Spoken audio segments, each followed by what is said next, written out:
Gentlemen, ladies, hello. Mosh's Tech, the best day of the week, starts right now at 9:02. I'm sorry for being 2 minutes late. Forgive me, please. Watching that drop frame rate real quick. Tonight is going to be a good show. It's going to be a great show. Here's why. He says as he's finishing an Instagram post. Several things to talk about. Where we came from this year is going to be a topic because this is the last show of the year. Let me double check that. Today's the 19th. Next Tuesday is Christmas. Next Wednesday, I'll be in New York visiting my family. Well, my parents and brothers and things. And the following Wednesday is the new year. Yep, this is the last show of the freaking year for the tech show. Wow, crazy.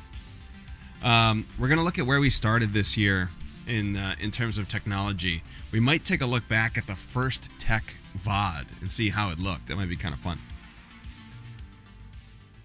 We're going to talk a little bit about the rack. Importantly, though, we're going to talk about where we're going to go next year. I want to plan out some steps to sort of conquer new areas. And the main one, which I have been talking about this entire year, will be the focus of next year, and I will get to that. We're also going to talk about the best, the top. You know, they always do at the end of the year, that New Year's thing where it's like, the best gifts of the year. This is the number one Christmas gift. This is the number one thing in the new year. We're going to do a little bit of that, but for stream tech stuff, I thought it'd be kind of fun to take a look at what's the best camera, what's the best microphone for different price ranges. I was thinking actually it might be kind of interesting to do a PC part picker build. We have never done one of those on the show, and I actually help people quite a bit get some of their stuff together. And people always ask me, what's the best build, what motherboard, what processor, what graphics card, all those kind of questions. Might be kind of interesting to take a look through our own build and come up with kind of a budget build that can do everything you want to do stream-wise. I say budget build because that's a really hot topic with a lot of streamers. Not everyone is in the same financial circumstance, which is very appreciated. So it's good to kind of go with the lowest common denominator, create the best build you can on the lowest price. I'm sure that if we start to do that on this show, there'll be, I can get this $50 less at this site, I can get this $100 less here. There's a flash deal on Amazon for some RAM or something. It doesn't matter. We'll get a roundabout pricing for you if you're interested in something like that. We'll talk a little bit about the settings here. We'll talk about the rest of this week. I don't think there's going to be anything next week. Christmas Eve is Monday, which is the next Mosh is Live, and there's not a chance I'm streaming on Christmas Eve. So I won't be back until the next Friday from New York. And when I get back, I immediately leave for a wedding on the 29th. Then I get back. Oh, actually, when I get back, I have a day off. And then the next day is New Year's Eve. And the wife and I are going out to like some kind of party thing. So, it's going to be Monday. There'll probably be no stream. Wow, it's going to be a weird week and a half off. So, I'll miss you. Let's make this show good. First things first. Let's take a look at where we came from. So, I thought it'd be kind of fun to do a review of what Mosh's Tech was and sort of what it became. Mosh's Tech started a long time ago, when I realized that on Mosh's Live, we kept talking about settings and bit rates and things. So I was like, you know what? I really like the technology of stuff. Let's do a show where we can kind of build while we're chatting, but also help people with their issues. Because I spent a lot of time, when I was with the group, the Twitch Kittens, I spent a lot of time in their tech support channel. That was my favorite thing. Some of my good friends from Twitch Kittens, namely Skiwi is a good friend of mine. He and I sort of... we've never met, or, IRL, but we sort of have a bond through this technology support channel on Twitch Kittens, So tech was always super important to me. It's important in my personal Discord. The tech support channel is the most frequented channel, maybe second only to the sports channel. But the tech support's important, mostly because that's sort of my field as well. Not IT. I'm kind of loosely related to some of that tech stuff, but it's been a real big hobby of mine for many, many years now. But I thought it'd be kind of cool to take a look back at the very first. I'm going to go to the YouTube channel, and then I'll switch screens in just a moment. Before I do, you'll notice the donation bar. If you weren't here Monday, I described it a little bit. This guy right up here, look at him. Look at him right up there. I'm about to touch him. Boop. Oh, no. Boop. That guy is a custom build by a developer that I hired to do it. I spoke to him last night about some extra extensions. It's going to be awesome. There's some cool stuff coming up next year. We'll talk about that in a little bit. But that's the donation bar for the show. I described how the donations work on the entire broadcast, how it's 75% split. Zizix, what's up, buddy? How you doing? How did marbles go yesterday? I watched you play for quite a while. Yeah, so the donation thing is 75% of the donations that come into this channel get repurposed and not repurposed, get redistributed into the community. I don't keep the 75%. I keep the 25%. 75% goes to making meaningful technology upgrades to people in the community, people that need cameras or microphones or computers and things. We purchase those specific things. We don't give them cash, but we'll go to Amazon wishlist or something and grab them a graphics card and send it to them. So that's how that works. I wanted a visual display of how that works. That's what that guy does up there. Pretty cool, I think. Marbles is crazy. I played it for an hour today. Did you really? I've never played it, but I have a good friend named Drew Hillian, who's an admin for the Twitch Kittens. I could be wrong on that. It might be moderator for the Twitch Kittens, that plays Marbles quite a bit. And he has quite a following that watches that. It always looks interesting. I could never really get into it. It's free and cool. That's sweet. How did you ever beat Nier? That was the last thing I saw you play besides Marbles. When I was watching, it looked like you were kind of in right at the beginning. So I don't know if you completed it or if you're still kind of working through it. Oh wait, I asked you this before. You said you had beaten it before, I think, but you were going through another playthrough or something. Pretty sure. My memory is not great. So we're taking a look back at the very first Mosh's Tech. The first one doesn't appear to be uploaded, but we have episode 2 on here. Because everyone is nearing. I hear you. I hear you. Gotta strike while the iron's hot. Let's go back and take a look at this. Oh man, this is gonna be awesome.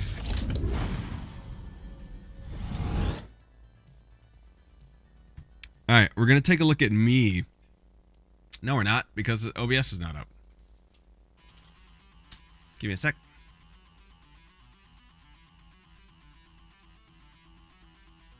It'll be up just a sec. Boop. This is the YouTube channel. If you don't follow it, feel free. It's YouTube. Mosh is Gaming, I think is what it is. You can see the link just below this panel. But on the YouTube channel, I upload all of the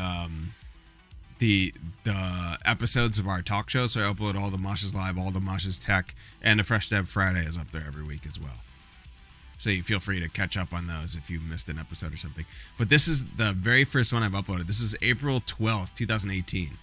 22 episodes later. This is what we're on right now. Let's take a look. Let's take a look at the first one. Too many sliders on my mixer.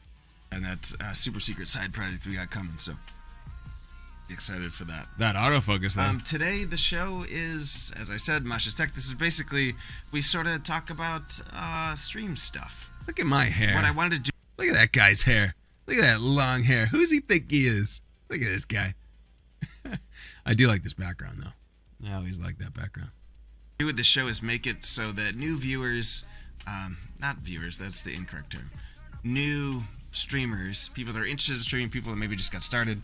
I just realized that it's going to pick up the music and mute this. If they have a problem with OBS, a lot of people do. There's a settings issue. They're getting frame drop. They're getting. They don't know what the right settings are for bit rates. Look how pretty that guy is. Jesus. Look at that young kid. How many moons ago was this? It's got my old overlay on here. Look at that. Some heightened text. Look at the text in the latest donation. Look at the text in the latest subscriber. 2 different heights. Making me crazy just looking at it. They're thinking about upgrading some pieces of the stream, but they're not totally sure. This is before Lynn redid all the stuff on my channel. Weirdo text box. Ugh. growth and that kind of stuff, this is the show to ask those questions. The Twitch Kittens team. Back when I was in Twitch Kittens. Twitch Kittens group. Team is a whole separate thing. Let's say Twitch Kittens community has a channel for that called Questions Help, which is sort of like a live version or a non-live version of this show. Let me go forward. Bid on giveaways. Oh, we talked about Twitch Strike. Nice. All right, Lynn, try it again. Ask like. Oh, did I fall back on equality? What happened? Ban people. They can do shoutouts, whatever you set your bot up to, whatever I set. I set up the timers then. We were doing bot talks and Stream Deck talks. That's awesome. Designed by humans. Here we go. So he has posted a couple things recently. 4 days left in the G Fuel giveaway. You can enter that. I tell everybody you can find me in the Twitch Discord. That was hyping Twitch Kittens pretty hard back then, huh? Twitch Kittens. We could talk in there. Anyways, that's where we started. I don't really see a huge need for having. That's where we started. Now we hear. Look at those old headphones too. I didn't realize those are the Siberias. That's before I got the DTs. Wow, that was a long time ago. What is that? 8 months ago. What a little baby. Little would he know. That's my old mic too. That's the old ET2020. Anyways, there are many episodes of this show that you can find on YouTube. This one will be on YouTube. Starting tomorrow night at some point, whenever the 24-hour is up. So let's talk about what we've done this year. The number of upgrades I've made to the show this year is mind-boggling. You can see all the overlay upgrades. You can see this little panel right below me. Look at this guy. Look at this stuff up. Nope, that's the other screen. The other screen has some stuff on top, including the dono bar. We have transition stuff. We might have had the transitions back then. Lynn redid all the overlays. Lynn redid all the text. Spruced up all the social medias. I have, what else? We created the bar in that timeline. The freaking bar. Oh my God. If you're not part of this community, you should be. The top link is the Hero Squad community. That's my personal community. Most of the talk in there centers around sports and tech talk. The bar, though, is a streamer-only community. Affiliates or partners only are welcome in that Discord. It's fantastic, though. It's a close-knit feel. Make some good friends.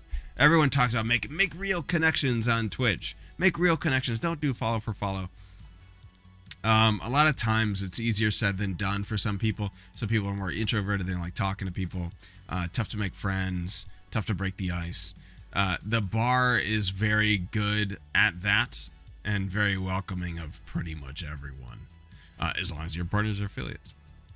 So feel free to click that. Get some good knowledge. There's a lot of good chat in there on general Twitchisms, the Twitch universe happenings. So we created the bar. That's the shirt I'm wearing right now, actually. We have merch. Like, that's how far we've come. It's ridiculous. That first tech show was in April. I believe we started the bar in May. So, like, 1 month later, we started this big thing. Ooh, every day we out of pesos. What's up, buddy? How you doing? By the way, Mr. Badman, I saw your stream again earlier. It looked good. So I think that, Daddy. I think that when you were talking about maybe the quality wasn't very good, I think it might have been a mobile thing. We were chatting the other day about that. But yeah, it looked good. Just you were saying the mic thing could be an improvement. But yeah, I like it. I like how the little thing, you're dropping frames now? Oh my God, I infected everyone. Jesus. I killed everybody. In order for my internet to be better, all you had to suffer. Like Abby was having problems. I think I saw on Twitter that Juice is having another problem today. I didn't have time to take a close look, but I'm pretty sure that Juice is like, my internet sucks again. I know Abby had to like basically close her stream early because she couldn't get any kind of connection. I think Skynix might have had a problem today. Man, everyone's paying for it's feast or famine. Okay, the kings eat, the serfs they go without for a little while. I'm just kidding. But what I was gonna say is I might have a solution for your mic. If you're still looking for a microphone. I know that I originally said, hey, I got a snowball that you can have. And I might have an AT2020 as well, if you're interested in that. I don't know if you were set. You mentioned the Yeti. Yeti's good. But if you're kind of set on that, then that's fine. But I might have a 2020 that we could talk about. It's really good quality. It's the mic I had before this one. Yeah, I'm getting 60 to 80 downwind. It should be a gig. Oh, shit. I know that Abby had problems, but she's in a way different area than you. You're up in the Northeast. She is north of me. She's Midwest. And Juice is in fucking Texas. So it had you guys had nothing to do with each other. Nothing. But yeah, there's a lot of freaking problems going around. Might be I don't know why they would change infrastructure or anything like that. Oh, I just saw that you did the charity tag. I've been seeing it's posting like the total amount donated. Did I miss that? Is that not showing on my bot? What's it up to? 223,000 raised. That's crazy. 223,000 is nuts, especially because I think they only take like 10% of the bit commission or something like that for the donation. That's a lot of freaking money. Yeah, I only think they take a little bit there. They don't take the full amount of the bit though. I think they're doing like 10% of what the cost is for a bit or some weird thing like that. Anyways, Badman, let's chat on DM or something. I might have a mic for you, and you can save some of that money, put it to something else. Hi, Lil Wazy. You miss me?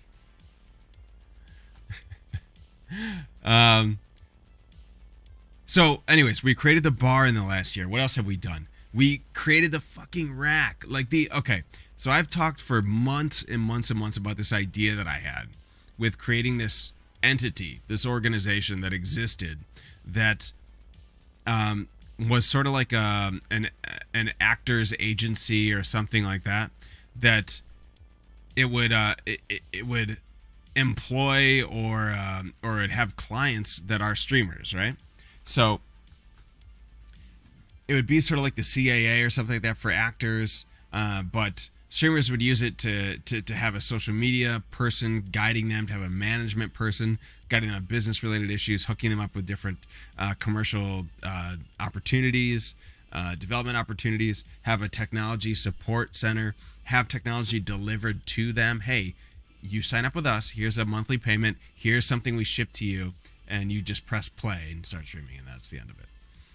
This rack that I built this year, it took me months to build this goddamn thing. And most of it was just planning it out. You guys know that I've been watching the show for a while. This is 3-4 months in the making, this rack. We just finished it like 3 weeks ago, a month ago. So this thing was the proof of concept for this larger idea that is this organization that is in my using the term vision board is really like gauche or something. It's like a future plan. It's in there. And I think next year that's going to be my focus. The focus for this year was getting this rack built and getting the bar started. Next year, there's a big plan for the bar. We're going to talk about that in a minute. But there's also the pushing off of this separate entity, this management agency that will sort of handle all aspects of streaming for the streamer except the content while they're live. Everything else is sort of an assisted, because streamers just don't have time for it. So there's going to be a larger plan. There's going to be a larger talk about that. But it's already sort of in the works right now. And I have a couple of messages I need to respond to for certain. I know I got to get back to Daya. I've been talking to her quite a bit about it. But there's it's a baby seedling idea that the rack was a component, a puzzle piece that fit in to sprout the tree. And next year is going to be all about growing the tree. So that'll be my big focus, along with pushing the bar forward. And when I say the bar forward, we have a big charity event coming up next year. And when I say next year, I mean the entire goddamn year. We have this plan where the bar will be supporting charities every single month, every day of every month for the entire year. So we've already worked with our merchandise person, the entity that we, and you'll see something popping up on the other side of me over that way. It'll say Stream to Life on it. That's our merch provider. The people we work with, they're great people. You should go check them out, streamtolife.com. But we've already worked out with them the charity event, and basically we're creating, it's going to be awesome. We're creating specialized shirts. Let me go back. The charity event runs for the entire year. Every month of next year, the bar will be in conjunction with a different charity for the entire year.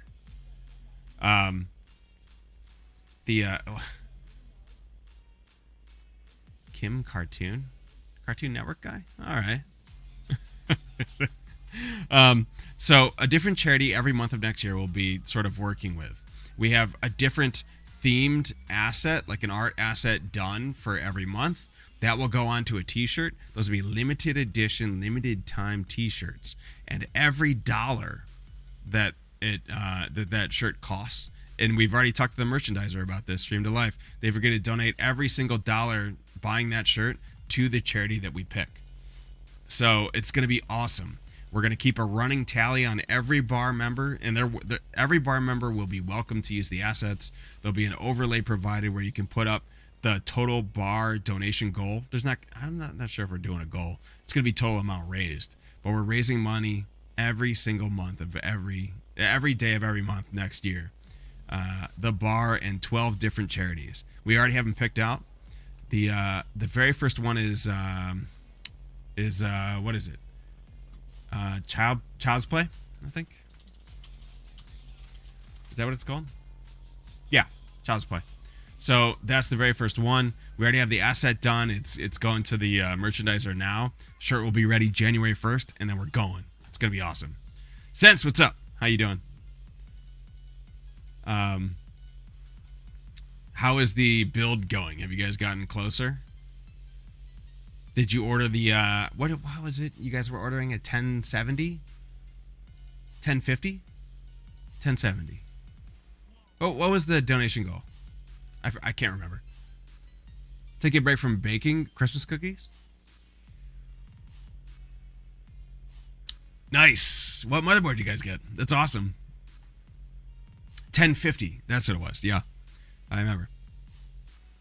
Sick. That's so sweet. When are you guys gonna do a live build? Are you gonna do it off stream and then kind of show it off? Or, I mean, that's a really kind of niche thing, which might not be in your guys' interest. But I love PC building stuff. At least put it on Instagram so I can look at it. So anyways, next year there's going to be a lot of charity stuff. It's going to be awesome for the bar. Next year for this show personally, there's going to be a connection to an entity, an organization that I'm starting, which is going to sort of do a management streamer type deal. It's going to be sweet too. So that's going to be the close of it. This will be my first build though, so I'm excited. That's awesome. Yeah, the charities will be sweet. The t-shirts will be even sweeter. We have some cool designs. And the first design is gonna be awesome. Everyone at the bar is so the bar puts up the charity, and then we put up the logos for each charity, and then the bar members that want to participate in the event basically can create their own logo, and then everyone in the bar votes on them, and whoever wins, you know, if there is winning, that asset is put onto the merchandise for that month. So it'll be pretty cool. Everyone has a chance to put out their artistic style and things. We have a lot of good artists in the bar as well. Oh, excuse me.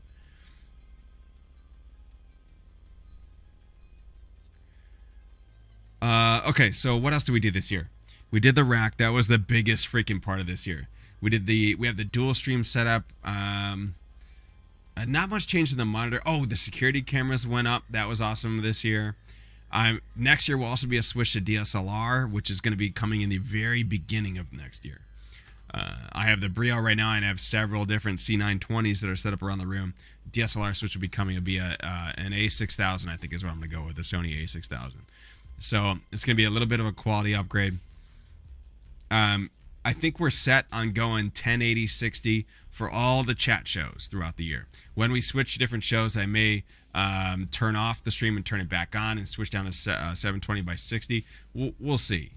If we start streaming something like Call of Duty, there might be a certain night of the week or something like that. We found the one we want, which handles low light super well. Oh, nice. Oh yeah. You guys have pretty low light on your show in general.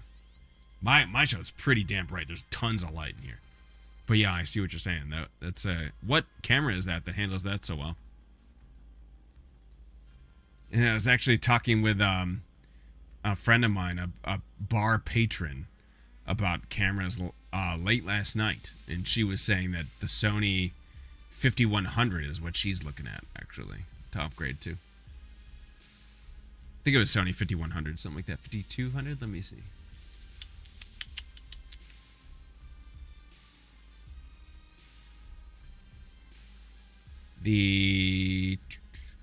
It's the Sony A5100 is what she's looking at. Pretty good camera. Not a bad price. $448. What's the A6000 actually? Is that like 600? It's gotta be. It's a little more than that, I think. No, it's the same price. $498. Anyways, this is the one I'm looking at for this show next year sometime. It's a Sony. Looking at the model right now. Hold on. A7S2. And we can stream from gigs and stuff. Oh, it's so awesome. I would love to see how the... is this it? A7? It doesn't say S2. It has a 3 next to it. This might be the next model up. I'm not sure the nomenclature here. I don't see any tag on it. I love you, Cartoon Network guy. I'm probably not going to watch that live, though. Thank you for the suggestion. Yeah, I appreciate that. I think that's the newer one. There's a couple different ones. Okay, I got you. So, this I was wondering, when you guys do shows and stuff, how does that work audio-wise if you're live streaming? I'm assuming that you would route like a dedicated audio line to the stream, right? And not like you guys do on your regular stream. And then have a microphone so you don't pick up too much background noise. You guys probably have significantly less background noise at the house than at like a club or a show or something, right? So does it change at all, or is it just same setup?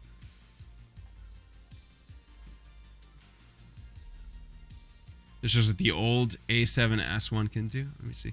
With Wix, you can create a... Oh, hi, Carrie Kloss or whatever. Every single time. With Wix, I created a website. Let me see. Just visually, I don't want to turn any on it. Wow, that's really good quality.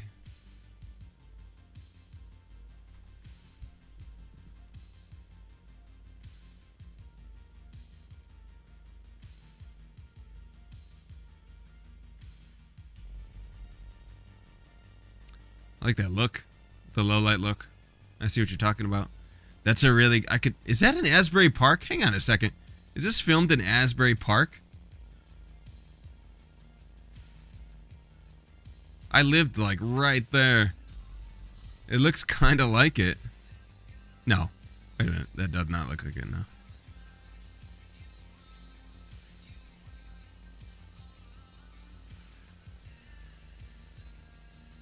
No, this might be like Long Beach or something. Other coast. Oh, I like that look. This look right here. I like this one. Assuming that when you say the low light filter, the way it picks up the darks here looks really nice. That'd be cool live. Wait for it. It's in England. Don't skip. Oh, sorry. Shit, sorry. It does before and after? Okay. Let me wait. I'll let it play from now on.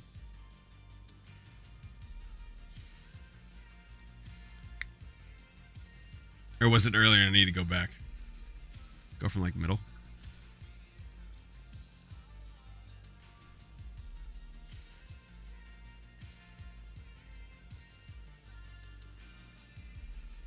I guess I was kind of in the middle there. Oh! Oh, this is showing what the camera does and then they turn it off and it gets super dark like that? Is that what it was pointing out there? That was sick.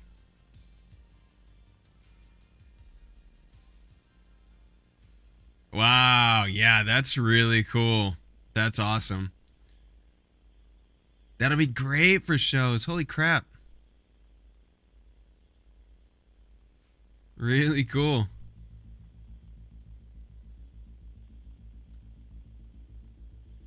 Yeah, that was a surprising change.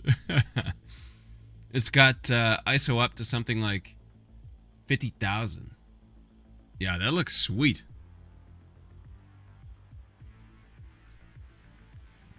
Wow.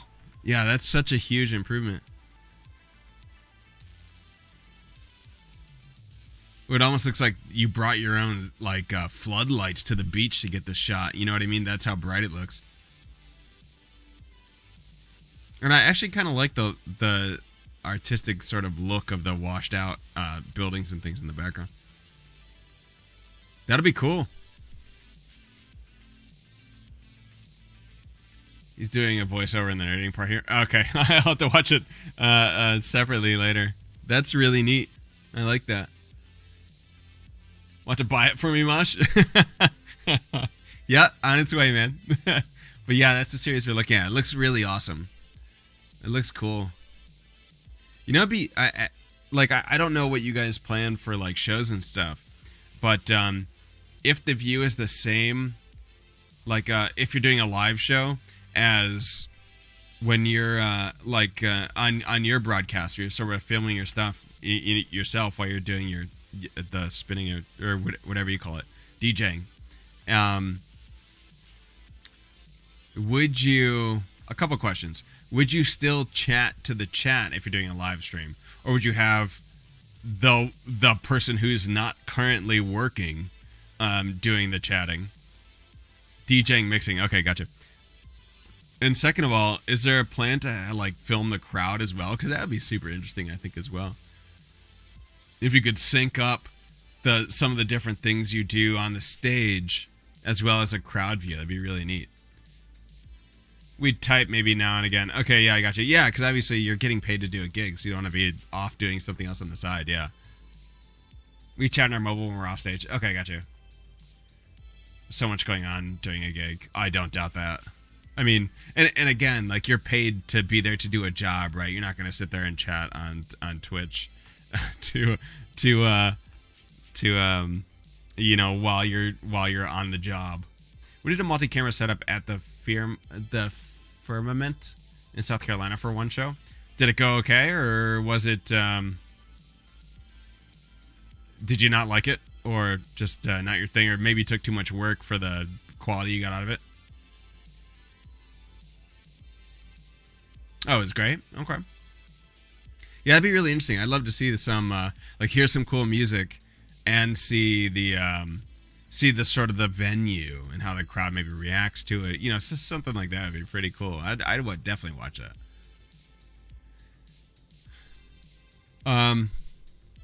So yeah, the DSLR switch for next year is where we're going to. That's for sure. We're also going to bring in the consoles pretty heavy next year. We got to get ready for The Last of Us 2 that's coming.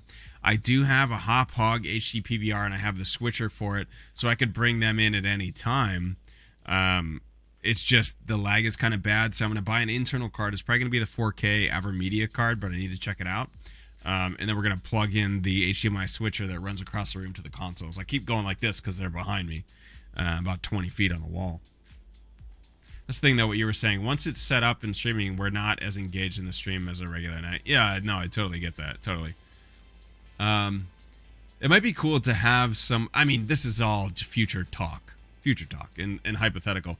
But it might be cool to have like when you're when you're actually doing the job, if there was like a mod or something that could take over the chatting, sort of talk for you or something, like a friend that was at the show or that could answer questions or something.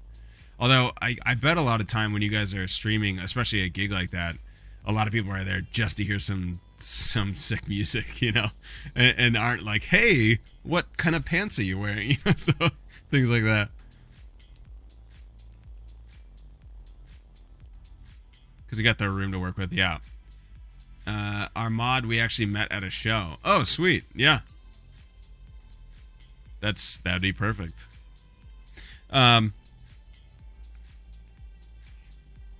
So next year, we're going to start season 2 of the tech show next year. We're going to do some of the same stuff as we're doing now, is to answer questions like usual. I'm working on a couple of relationships with hardware vendors, especially with Micro Center, to get some product and things in the room so we can actually test stuff out live. I think that'd be pretty neat. But we may do more of a more PC part picker stuff, build some systems on the show, or maybe we'll take questions through the Discord and then build something under a certain budget for a certain setup live. Answer questions about that. So that's the direction the show will go next year. It'll be the same thing as I've never seen a Micro Center. Get out of my channel. Micro Center is the best store you can possibly imagine. If you were to think in your head, what's the greatest thing I could possibly walk into? The greatest thing I could possibly see in terms of a commercial or a retail store? That's Micro Center. Without the beer. Like if you walked in and maybe there was beer, then it would be the best. Yeah, I've heard fries is the equivalent on the West Coast.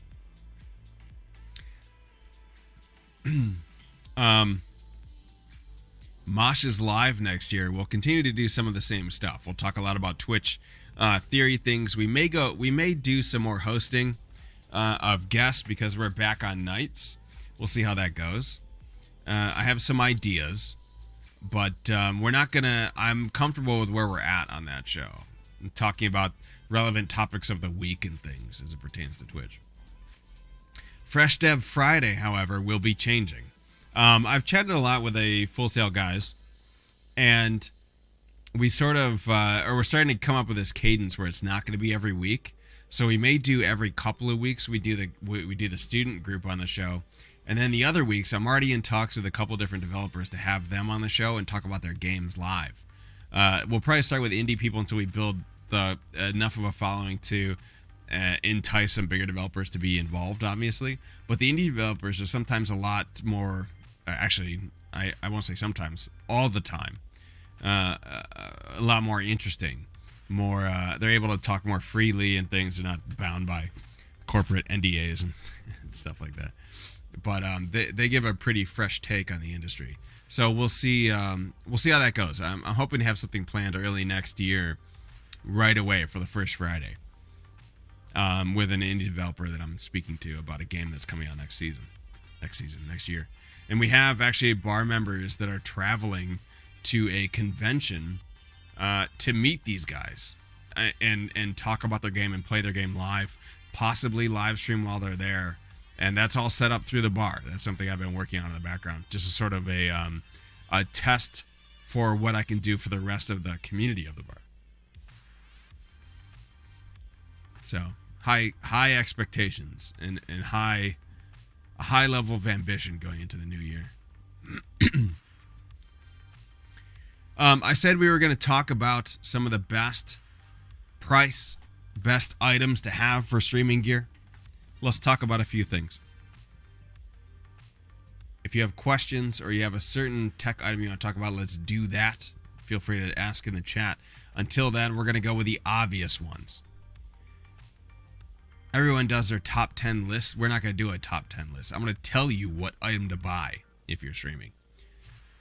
If you are streaming and you're on a budget, you're maybe just starting out, and you want a camera for your stream, that doesn't break the bank, because I'm looking at a DSLR right here on the screen. It's $2,000.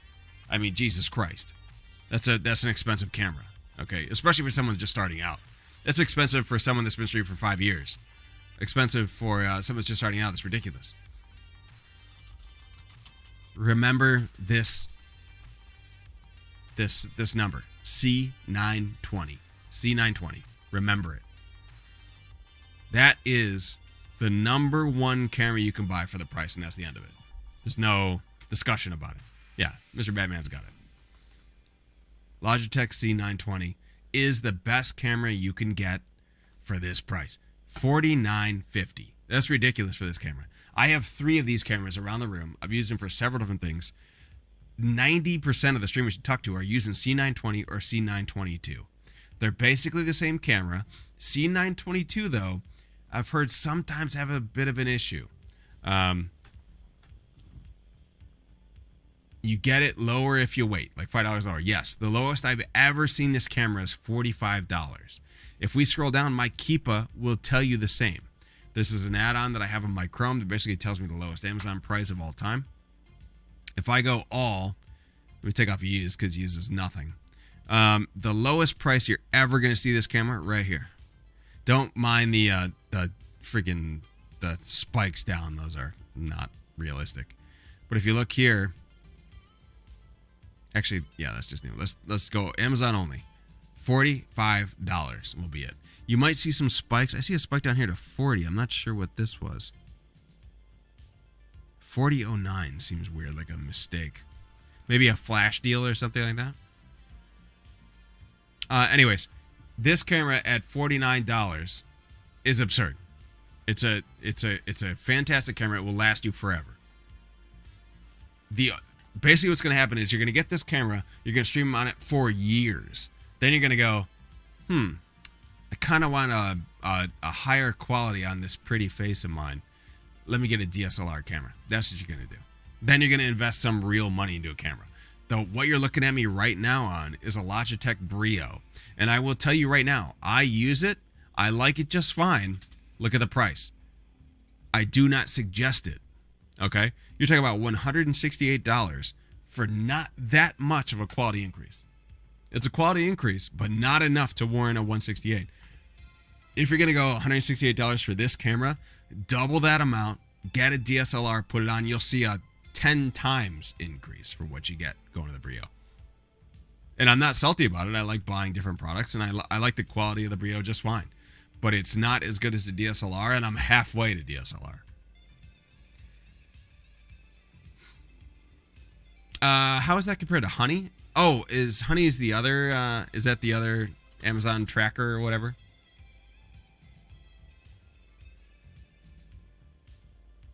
This is the other one, right?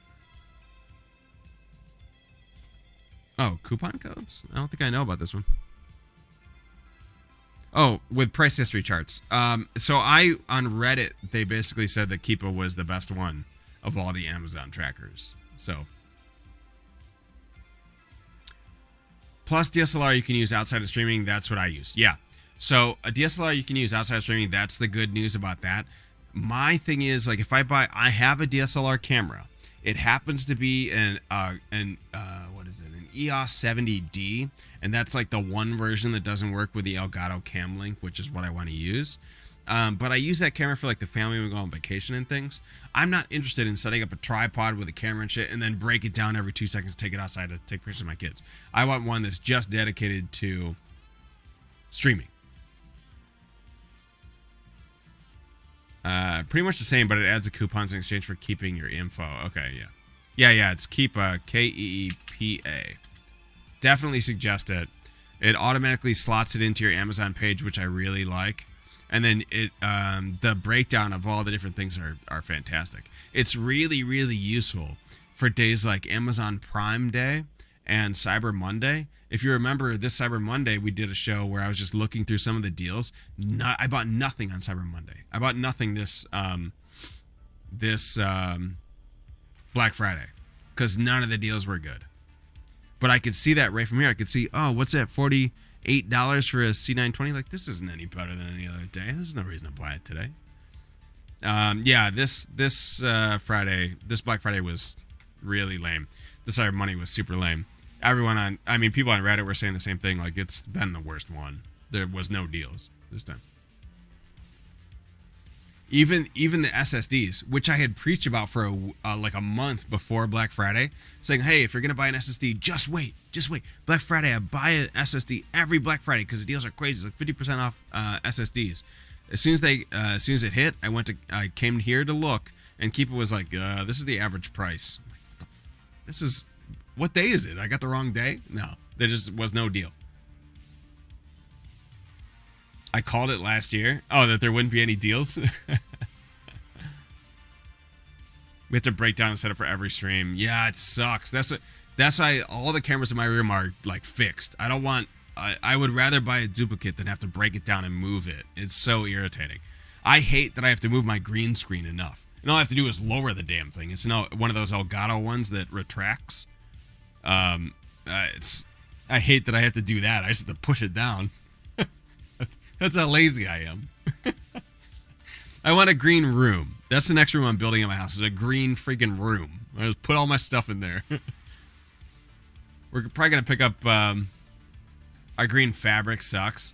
I have tons of that green fabric. I have the green sheets everywhere because I have a couple different segments I used to do where I was standing up doing like a newscast, and I had green sheets fashioned on the other section of my office is pretty big. On the other portion of the office, I had those up on the wall. So yeah, I totally know the green fabric kind of blows.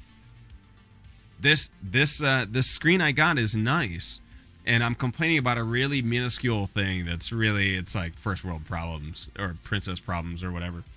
But the one complaint I have about the Elgato green screen, and we'll transition to that. If you need a camera, get the goddamn Logitech C920. That is the best camera you're gonna get. Hands down, you will not regret it. Buy this camera today. Green screens.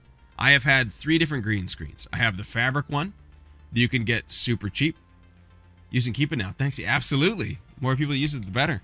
I never buy anything unless I see it the lowest portion on Amazon. Otherwise, you just wait a couple days. Maybe you'll see it drop down. You can also set up alerts on there, I think, too.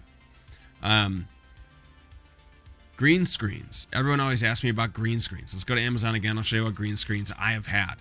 I have the fabric. Let me pull this off screen because I'm going to show my order history. And I mean, it's mostly baby stuff, but I don't want to get, my children's stuff all mixed into our talk.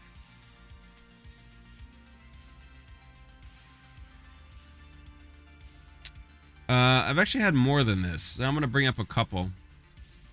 So I have this one, and I also had I'm not sure why it's not coming up. There it is. Okay, so I've had 3 green screens. Ready? So I have this one. This is a cloth that I bought. Studio FX 10x10 chroma green. It works fine. It's a sheet. That's all it is. It's a sheet. Looks just like that. In order to hang it up on the wall, you're going to need to nail it down. What I did was actually used fabric hole punches with a couple of there's like ring inlets you can get, and fabric hole punched holes in them. Then knocked a couple of nails in the wall, and I would just hang it up on the wall, and when I was done, I would fold it up, take it down, and move away. But those little hole things worked out pretty well for it. The good thing about this is that it's super cheap. It's currently unavailable. I don't know why, but it was like $10 for this thing or something. So I use that for the separate studio. That works just fine. It requires some breakdown depending on your living situation. My office tends to be just to myself, so I don't really have to break anything down necessarily, although it's easy, it's an ease of getting in and out, or maybe my children come in and start ripping stuff down or something. We play on our couch, so we drape it, but lighting it is so hard. Yeah, lighting it is not easy. But I have, the sun is in my office right now. We'll talk about lighting next. So those are the 10x10s I had. Then I have, then I bought this one. I had this one for a while. This one was pretty nice. The one thing I really liked about it, and still like about it, is that it comes with this easel to set up, right? But the thing is so freaking wide. It's 7 feet wide, okay? In my area here, I have about 13 feet to work with. So what you do is that you pull back this trigger thing, and then you hang the little green screen up, and then you let it go, and it pinches it in, so you could raise it and lower it and everything. It's a really nice green screen. When you turn it horizontal, it's humongous. The problem with it was getting in and out of the office was the same thing. Right now, I lower this one to the ground and then move the case backwards. It's much easier to break down. That one was like, now I got to pinch it, move off this huge freaking green screen, put it off in the corner, then move the stand, put that off in the corner every time I'm done streaming. It was just a little more work. The price is a little bit pricey for what it comes with, but the green screen was nice in general. I actually like it better than this one because my biggest complaint about this one is the width, which is everyone's complaint about the Elgato retractable screen, is the width of it. So I just told you that you can turn this one sideways and make it 7 feet. That's a lot. So that means I can back the camera up a little bit. You'll see this. Watch this. See where that cuts my hand? That's not a lot of room. Before, it'd be like this, both my arms stretched out, you'd be able to see them. This one I have to crop in because of the way the camera's angled and how big the green screen is. It's not very big. It sucks. When I'm saying that sucks, what I mean is this one. This is the one I have right now. This is the Elgato fold-up green screen. It's a little bit expensive. I don't know why it's unavailable, actually. Oh, because it's Christmas. People probably bought it out. But, Newer made one that pulls up. Oh, excuse me. What's this? How big is this guy? There's a competition to the Elgato version, huh?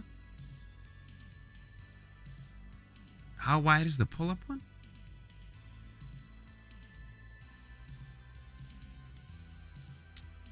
What's 77 inches? 6 feet? No, that's height. Okay. So 60 is 5 feet, right? Yeah. So it's 5 feet wide. It's the same problem. This is what the Elgato one looks like. You put it down in this container. You can set it wherever you want. You pull it up when you're ready to stream. You push it down when you're not. You can close the case and move it off into the corner. It's really, really nice for storage and breakdown and setup. It's fantastic. But if you want to be back from the screen a little bit, doing different things, showing a wider area behind you, that's not the green screen you want. This just isn't. And the biggest complaint about this screen from most of the users is, can you make a wide version? Can you make a 7-foot version, please?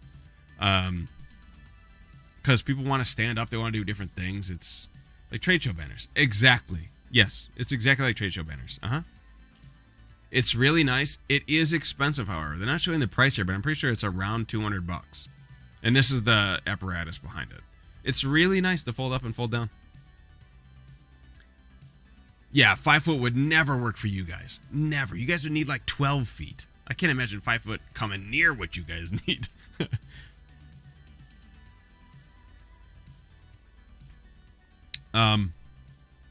But you get the bonus of the retractableness of the thing. It's a really nice retractable screen. 5 foot is a tight shot for sure. Look at me. I mean, this is I feel like this every stream. The Photo DX one, the one right here, was huge. I could go anywhere, you'd be able to see me. So I don't want to bring that back in though. I still have it in the basement on the other side, but it's just too big. Like I can't get around it, like that kind of thing. So part of hiring a decorator to come into my house, which will happen in the new year, is that he's gonna work out some more organization in my office, maybe make it easier for me to use these green screens. We'll see. But anyways, all these green screens are good for different reasons. Okay, this one is $100. If you think that's expensive, that's fine. It's convenient and it's huge. If you need a wide area, this screen is good. You could say it's easily broken down, but it's really not. You have to unhook the screen. You have to move it off. Plus, then you got a 5 foot by 7 foot humongous ass green screen. You got to store someplace. It's a little ridiculous. When was my start date? Wazy, you gonna be my interior designer, buddy? You need to get your passport set. Call Donald J. Trump. He'll let you know. This green screen is good because it's super cheap. If you're on a budget plan, come get something like this. Come get one of these just drop cloth green screens. But as we talked about earlier, you need good lighting for a screen like this. These other screens are pretty fluid. Like this one is very taut, which makes lighting it easy. Same thing with the Elgato green screen. There's no wrinkles in it, nothing like that. It's really smooth. It's easy to light. You get one fill light, it's pretty much done. So there's pros and cons to each. Depends on your budget, basically. I would suggest any of these green screens, depending on the level you're looking for, depending on what you're trying to do on your show. This kind of stuff I looked at originally too, but like, man, what a pain in the ass it would be to take this stuff down. Because I'm sitting kind of in the corner of the office. If I want to leave the office, I got to walk around and walk out the door. Now I'm taking down 2 different stands. Like, nope. That'll be a dedicated, like, I'd rather just paint the wall green at that point. Okay, let's talk about lighting. Let me pull this off screen again and look at my past orders, and I'll bring up my lighting that I have.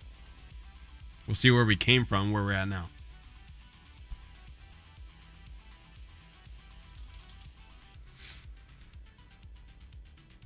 Several different lightings on here. That makes sense. So let me show you a couple different things. I'll show you what I ordered.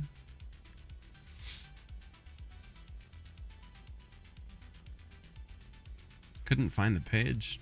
They stopped selling this?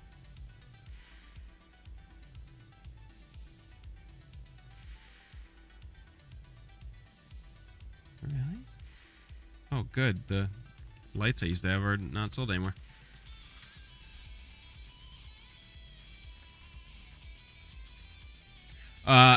It was basically desktop lights, a desk standing lamp. That let me see if I can find a reasonable proximity.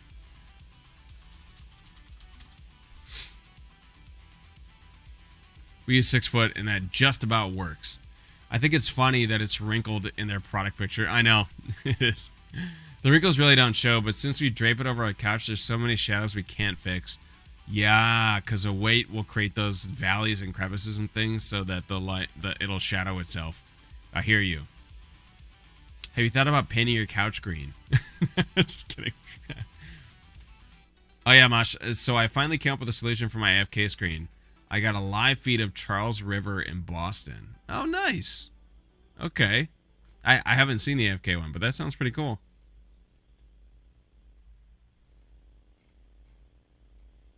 Okay, I found something. So the first lights I ever had, they look like this. First lights I ever had, okay? This is a long time ago. This is maybe 2 years ago. I bought lights that looked like this. So they would sit on the desk, sort of right here next to me, on the left, or right here on the right, or in front of me, or wherever I had them. And you could adjust them a little bit, and they were bright. So I bought these covers to them, these sort of light box covers, these Cowboy Studio covers. So it gives you a little bit of a softer glow. It's not so harsh on your face.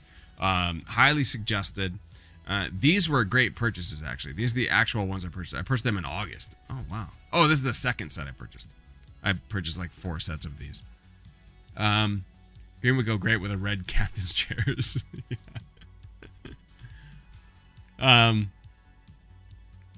So this is where baby Monster Teas progress. So this is the first lighting I started with. The next lighting I started with was the lighting I'm currently using now, which are these guys, which are fantastic lights. It says November 18th, 2017. Oh yeah, this is the first set I ordered. So about over a year ago, I ordered these guys. They come with a carrying case, which is irrelevant to me, but if you're going on the go or doing a photo shoot or something, great. They're still in my office. Original bulbs, still in them a year later. I use them every single day, every day. These are great freaking lights. Fantastic lights. I cannot recommend them highly enough. In fact, they're so good, I ordered a second set. I have 4 of these guys. 2 of them are in storage because I used to use them for the news show that was in the other part of the office. There's a lot of choices on that page.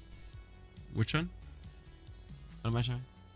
Oh, I'm using square type A. I'm not even sure the difference, actually. What's square type B? Looks the exact same. That's the exact same. I don't know why they have these two different ones. So one thing for sure is that you need this cover over the top. That's I forget what it's called. It's like a white filter or a soft box cover or something like that. You need that because the lights are super harsh. You'll see it's like it's 5500K. Yeah, these are bright ass lights. Yeah, I have Type A right. Oh, I'm sorry. Yeah, I have Type A right now. They're cool because you can break them down. The stands are retractable. It's really nice. The cord is long, which is nice. You have to manually switch them on, but like Jesus Christ, I'm not that much of an asshole where I need to like press a button on my phone to turn on the lights. They're super great though, and they're reasonably cheap, $65, and these are the only lights you'll ever need. We're reflecting off whiteboards as a quick, cheap setup. Oh, yeah, that's not bad. I like that. These lights are great. Put them on your Amazon wishlist or something. Maybe you'll get a viewer will buy them for you. Yeah, $65 you get two of them. 65 might be less than what I paid for them. I think I might have paid 80 for these. They might have come down a little bit. Let me see. Look at the Keepa. Take off the new and used. See what Amazon says.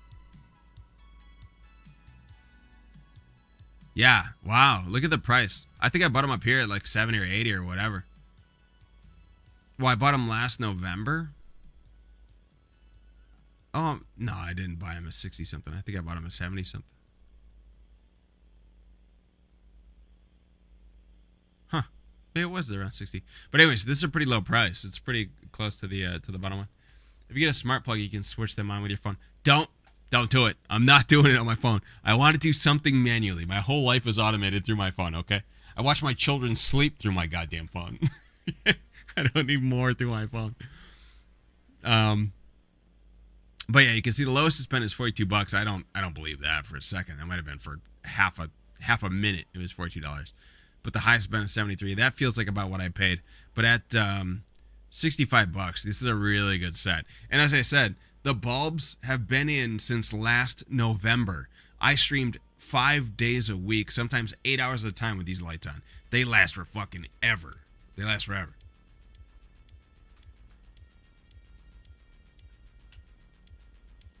I was just without my phone for 3 days while it was drying out. Hardly missed it. Really? These are going on our wish list. Yeah, definitely. And I suggest these lights all the time. They're not like a big brand. It's not like, you know, the GE brand of bulbs or anything like that. It's a kind of an off brand, but I've seen no bad results from them. I've recommended them to many streamers, and many different streamers have bought these lights. Here's the thing though. If you have a green screen like I do, these lights are not on me. They're pointing to the green screen behind me because I don't want any shadow when I turn my chair. One of my biggest pet peeves besides Spectrum fucking my internet is that when I see a turned chair in another stream, you'll see a shadow cast on the green screen, then you'll see pixelation on the green screen behind them.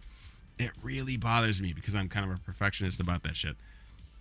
These two lights are basically set as fill lights, but they light me okay. You'll see a little darkness here around my eyes because I have no ring light or cam light like a lot of streamers do. That's something I'm working on now. I want to find something that's a little bit thin. How far are you away from the screen behind you? Like 8 inches. Not far. My chair is about 2 inches behind, or 2 inches in front of the green screen. But that's a result of the green screen itself. That's not any indication on the lighting. The green screen itself, the reason it's that close is because it's not wide enough. Well, the shadow that exists, you can't see it, is part of the issue. Like the camera won't show through me, I guess. If I turn, you still won't see it on the side because that light is filling behind the chair. You know what I mean? The light over here will fill anything I turn here, and if I turn this way, the light over there will fill the other side. So I have two different fill light. A lot of times people will go one main light, one ring light, and then one fill light. Sometimes they'll put it on the ground to shoot up at the green screen. But the problem is that if they turn a certain way, the shadow will still get cast. So I use two fill lights to solve that problem. It just so happens that these goddamn things are so bright that it lights me decently enough where I haven't needed a ring light or a face light so far. I'm thinking about upgrading to one, or I guess not really upgrading, but sort of trying one out next in the new year. But I can't have the full ring light like a lot of streamers have. I need something smaller because my Brio sits just between two of my monitors that I'm looking at right now. So I have one on top and one on the bottom. It sits on top of the bottom monitor, so I would need a ring light that's sort of like a string light. So it wouldn't be a ring, it'd be a string light that's a face cam. So I have to figure that out. We have 3 now, but it's such a ghetto setup. I'm surprised you haven't had electrician put those in your ceiling. Oh my god, Badman. I've talked about it before. Because when I built the rack, I was going to put it on top of the desktop before I realized that it was too damn big. I'm going to take... So basically, you can take these lights off of this. This little hook here. I can't get in any closer. Shit. So right here, hopefully you can see my mouse. This little elbow connection at the top to the post, you can unscrew that and pull that light off the top. So you could take the stand completely away. My plan for the new year is to mount that up in the corner of my room, so that I'll have the 2 lights mounted and I'll be able to switch them on and off just while they're there. So I don't have to move around anymore than we bang around, and they won't interfere with the cords or my desk setup at all. They'll just be on the wall. Then the only thing I have to worry about is the face light. And by the way, I used to have one of these lights pointed directly at my face. Before I got the 4 monitor setup, I had the light just above me. And that's, if you remember when I was reviewing Kitty's show, I was saying like, oh, your forehead is like almost see-through. It's so shiny. That's how my face used to be, because it was so bright. These lights are 500 or 5500K. That's really bright. So I had to take that away, and I moved them both to fill lighting, and I actually like the result a lot better. I look a little more natural color, not so washed out, and these light up my green screen really well.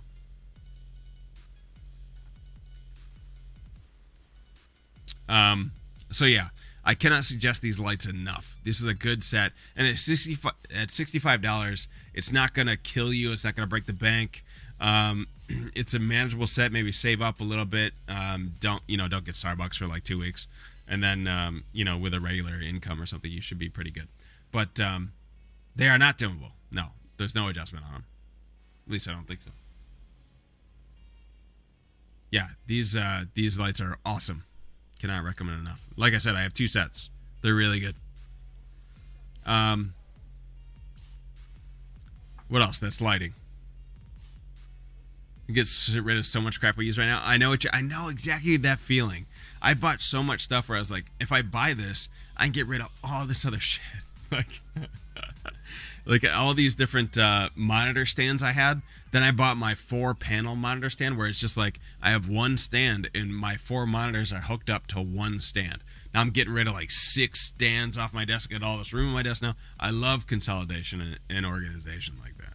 It's really nice. It's actually a nice bonus for rack mounting all my gear. Was that 90% of the cords now are inside of the rack. There's not all these cords everywhere. What kind of socket are the bulbs? I don't think I know the answer to that, actually. They look like this. Does that help? I can give you the link for this in the chat, actually, if you want to check them out.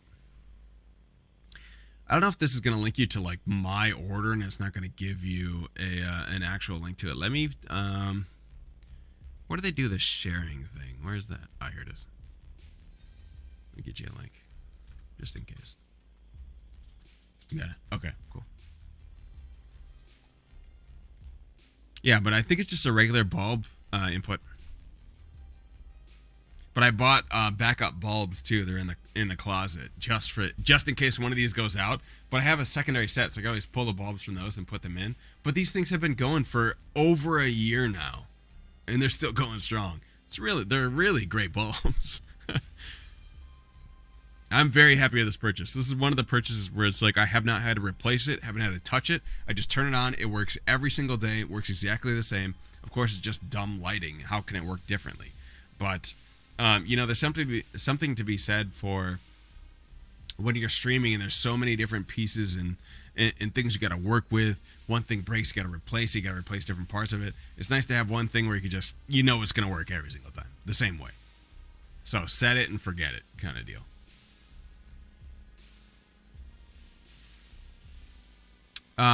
Okay, let's talk about the, what else do we have? Should we talk about headphones? Do we want to get into that? Should we talk about keyboards? Keyboards, I have nothing to say. I've had the same keyboard for 5 years.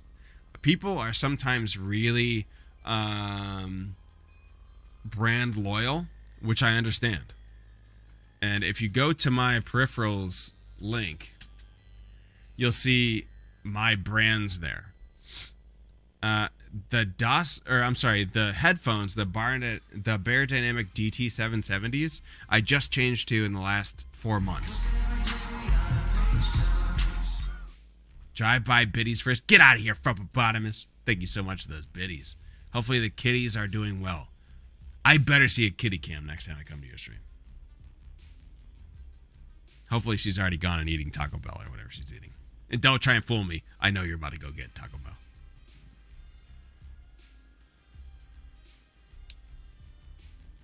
This attracts too much dirt. I asked for one too. Wait. What's happening? Welcome back, hero. 8 months? Oh, man. Thank you so much for that freaking sub. Frump, you're the best. 8 months in a row. Love it. Thank you. It's fantastic. I love when they happen on like the same-ish day. I think I was just in your chat and popped it earlier. That's so awesome. Thank you. But seriously, are you getting Taco Bell? And if so, what's your order? Wait, don't tell me. Taco Supreme. And Nacho Bel Grande. And one soft taco. What do you get from Taco Bell? Don't lie to me.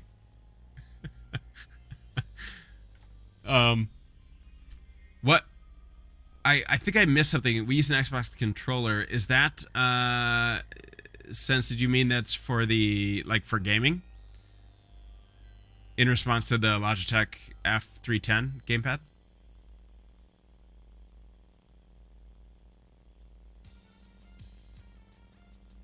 For everything. Yeah, so the Xbox controllers plug in really well to any PC. Yeah, you can definitely use those. I have the USB link for one of mine because one of the guests on my show was a group from Full Sail that their controllers only work with, I think, X input, which is specific to Xbox controllers. You couldn't use a PS4 controller for it, but the Logitech gamepad can actually switch between direct input and X input. That Logitech gamepad I have up there, that F310, is the best gamepad I've ever had. I've dropped that goddamn thing like 1,000 times on this hard floor. It still works. It's fantastic. Let me just go to that real quick. I should be a... Roya, thank you so much for the host. How are you today? Look how cheap that is. Thank you so much for the bits. And that charity link, let me see what they're up to. 225k is freaking ridiculous. Thank you so much for those biddies. This is the gamepad that I have, and I swear by it. It is fantastic. It is a great gamepad. And at $20, I feel like I paid $40 for mine. Am I crazy? What's Keepa say? Amazon does not provide data for this product. Okay. This gamepad is sick, though. If you're looking for a new gamepad, highly suggest. I'll preface it by saying, if you are looking for a new gamepad and don't have an Xbox, as Sense just said, you can get a connection for any Xbox controller can plug into a Windows machine. No problem. That's like a cross-play thing. Not all games will work with X input or direct input. A lot of the AAA titles will. Some indie games will only work with one or the other. If you get this controller, it doesn't show the back, does it? I could show you it. Oh, yeah. So there's a back view right here. that switches between direct input and X input. So if you're ever playing a game where like your gamepad doesn't seem to work, click that button on the back. It'll switch to the different style of input, and a lot of times whatever game you're playing will pick that up instead. Controller companion on Steam. I'm not totally sure what that is. Is that something that maps the inputs for you? What's it do? Oh, use your controller even when you're not a gamer in big picture. Oh, cool.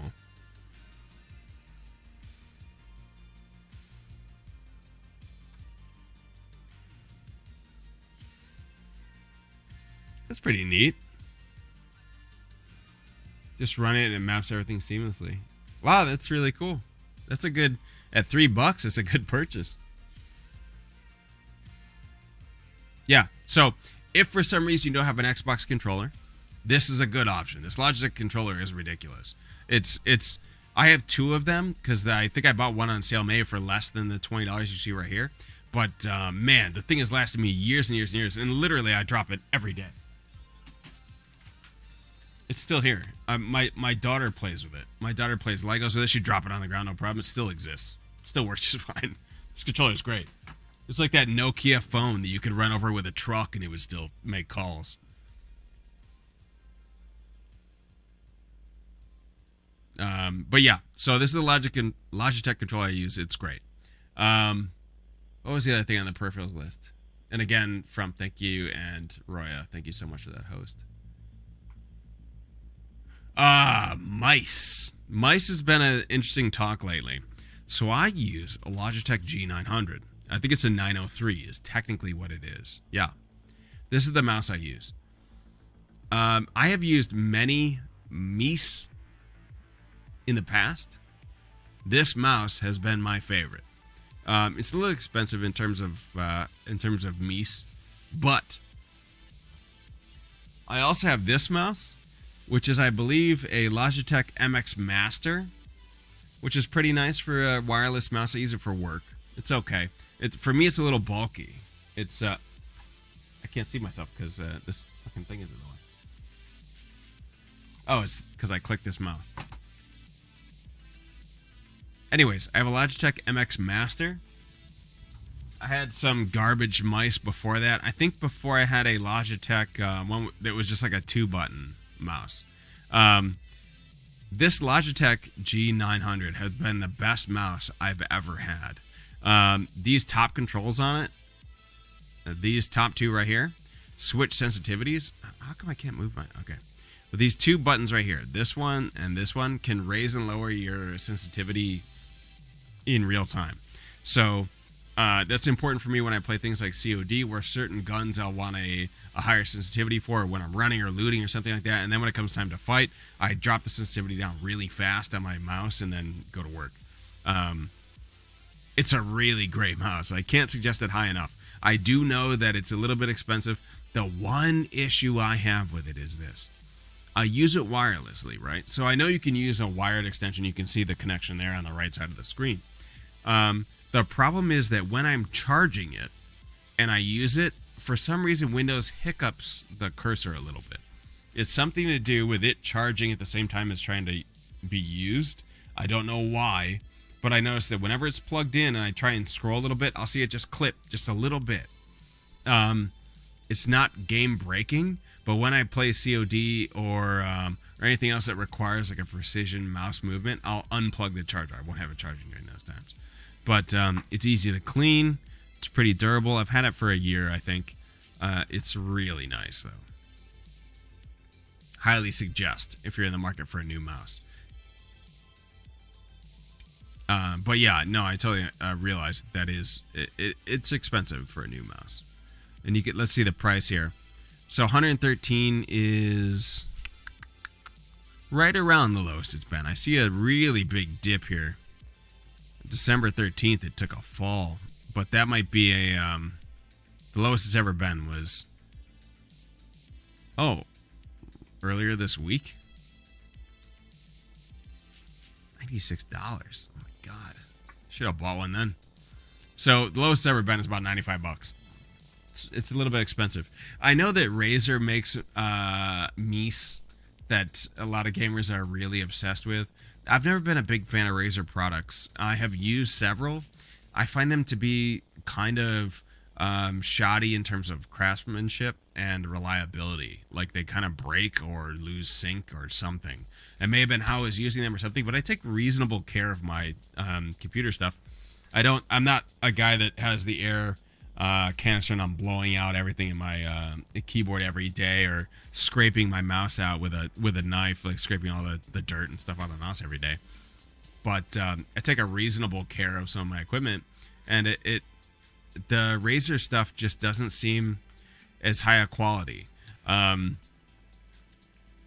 am a fan of paying a little bit more to get a quality product that lasts a while, especially in the computer terms. If we're talking about outside a computer world, it's like, I mean, my wife has yelled at me 1,000 times. It's like I hate money sometimes. Like I just buy shit, I don't know, whatever. But with computer stuff, I'm pretty particular about it lasting a while and not having a lot of maintenance. So a lot of the stuff that I will definitely recommend is stuff that doesn't require maintenance. And it may cost a little more, but it'll last you a long effing time without a lot of effort involved. With a high quality of use as well. So I can definitely recommend this mouse for sure. It does have some RGB thing. I don't mess around with all that stuff. I see the G changes once in a while. I'm sure I could change it to like always red, or when I click it changes to blue or something. I don't know. I don't mess around with that stuff. My hand is on it. What the hell do I care what what color it is? But yeah, so for mice, definitely a Logitech G900 is my recommendation. If I go to keyboards, oh, I'm sorry, I was scrolled way up. Oh shit, sorry guys. Gotta love my Logitech mouse. I had the cheap MSI Corsair and Logitech. Oh my god, I missed all these messages. I'm so sorry. Logitech is the best so far. Yeah, same here. Razer look cheap. Target has their displays 4 or 5, and they look meh. Feel cheap. Yeah, no, I totally agree. That Razer Naga or whatever, and they also have that Razer one that a lot of because I played WoW for like a decade or more. That Razer one where you can like has all the WoW buttons on it, like 13 buttons on your thumb or something. If you use that for a second, man, it just feels cheap as fuck. It just feels cheap. I don't know about that Naga for Life nonsense. I know that Rob and Kevin are in that same boat, Wazy, but it just felt like flimsy to me. It didn't. It felt like nothing. But I don't know what the version is of the Razer mouse that has all those like 20 button thumb presses or something, but even that felt like really flimsy. The G900 feels like a solid product and has lasted for that long, so highly recommend.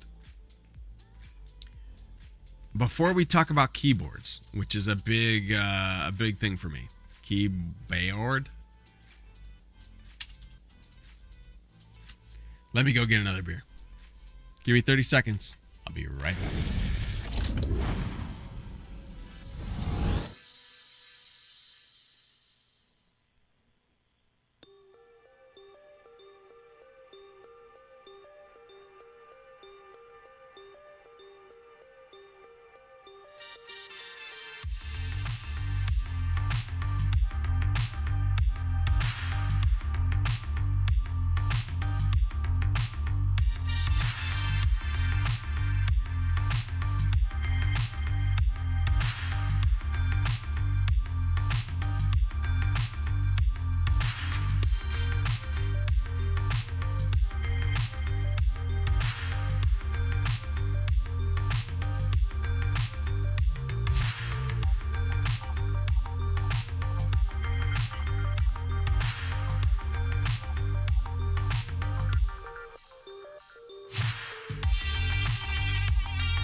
Is that the screen I wanted to go to? Yep, I'm back.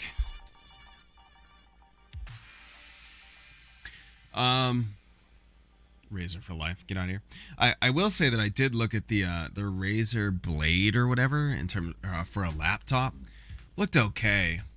I'm a fan of Asus ROG in terms of laptops for gaming. But either way, let's talk keyboards. I currently have a DOS keyboard Professional S. Where are they at? This one. This is the keyboard of Mosh. This is a really basic mechanical keyboard. Okay, I forget what I have. I think I have Browns in this, MX Browns. I have dampeners on the keys though. Let me so I'll bring it up to the mic so you can kind of hear the sound of it.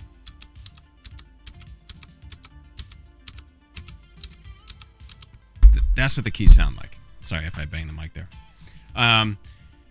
That's with a dampener on them. So the reason I did the dampening was because when the mic that I used to use is in a certain position, it would pick up all the clicks and it was really bothering me. So I pulled all the keys off and I bought a bag of keyboard dampeners. You can buy those on Amazon for almost $0. Let me show you. You can get a bag of these things for like nothing. Yeah. Look at it. 120 pieces for $7. Costs nothing. If you have a mechanical keyboard, you can pick your keys off, no problem. You can pick them off with like a pen or something, or keys. A lot of times keyboards will come with a little tool to pull the keys off, but you pick them off and you just put these down on the post that's there. It sort of softens the blow of a lot of clicky keyboards. A lot of people like the click of them. A lot of gamers do. I like mine to feel that click, but I don't want it to be so loud that it overpowers the microphone, which is what I used to do. So I bought cherry dampeners actually, so they're a little stronger than the brown keys that I have right now. So I have the DOS keyboard Professional S. There's nothing fancy about it. It's a keyboard. It's a mechanical keyboard. This is the sturdiest goddamn keyboard I've ever used. I think it's heavy enough I could kill someone with it. I think I could hit a horse in the face with this and kill a horse. It is heavy as hell.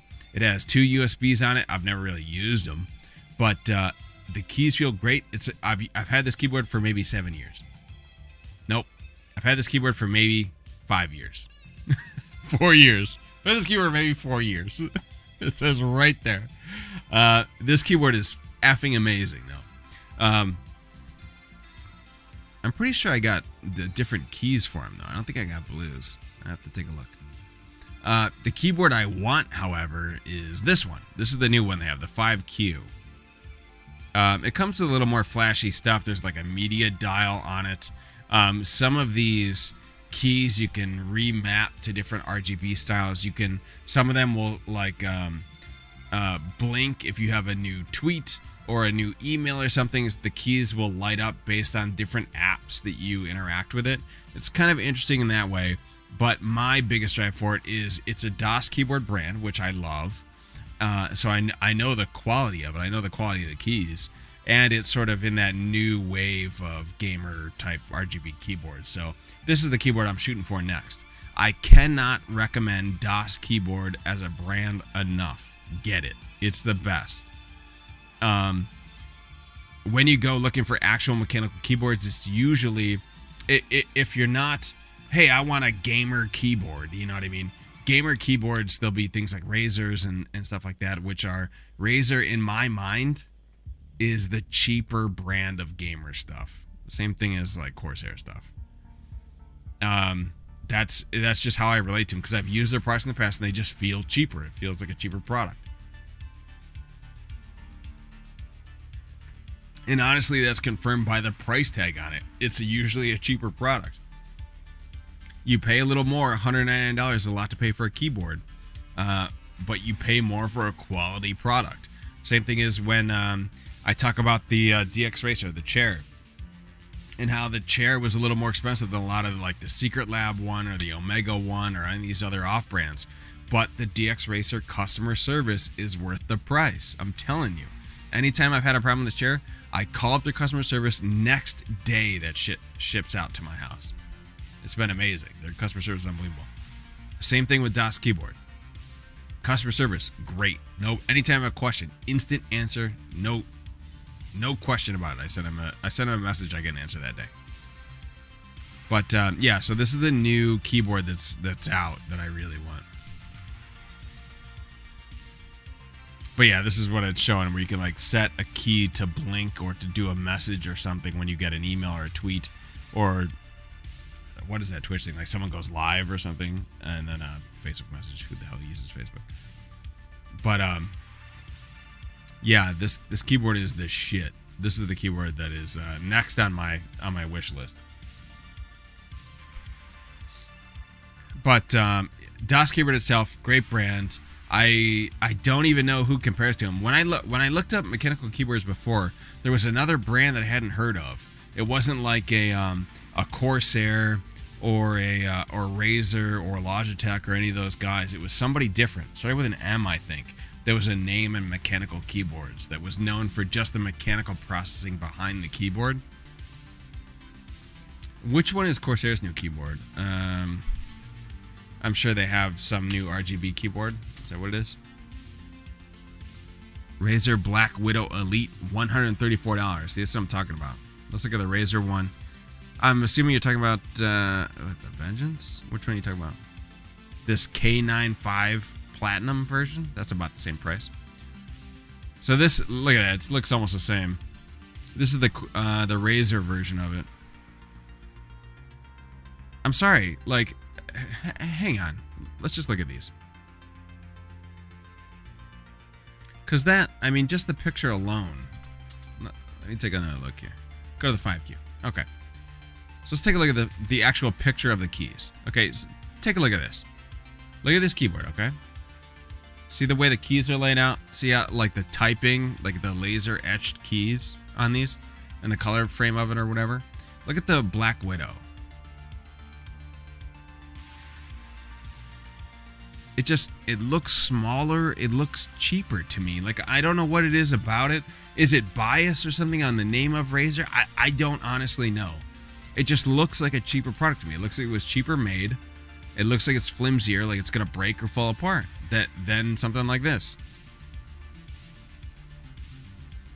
I don't know what it is about that product.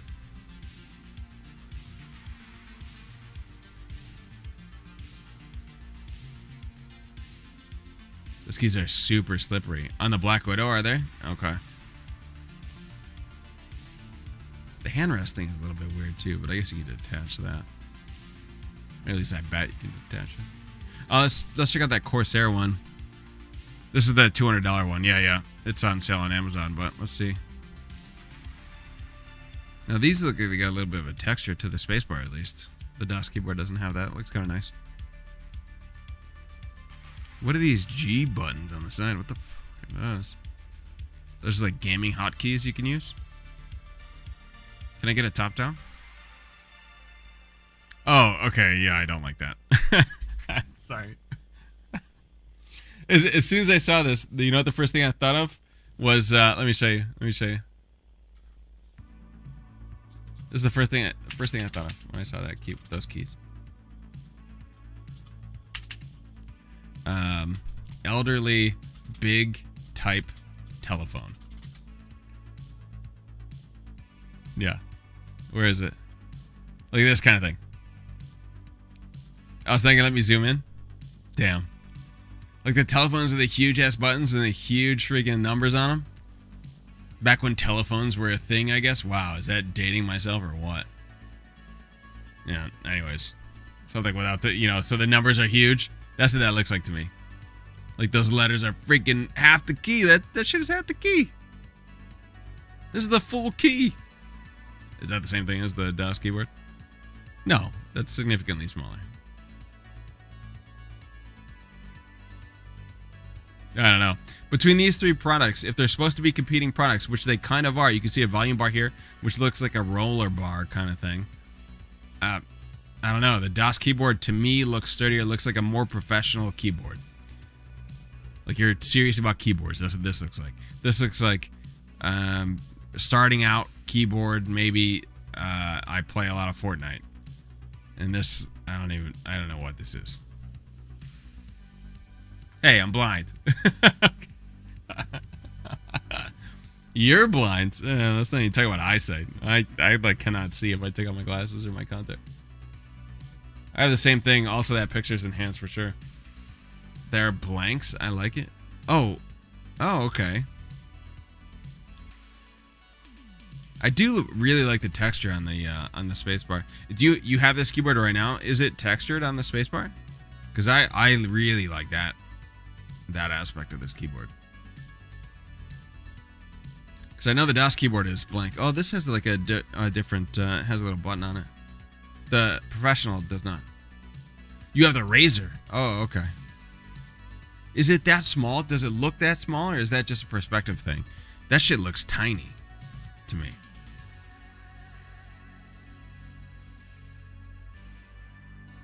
Anyways, or nada. What's that? Let me check that out.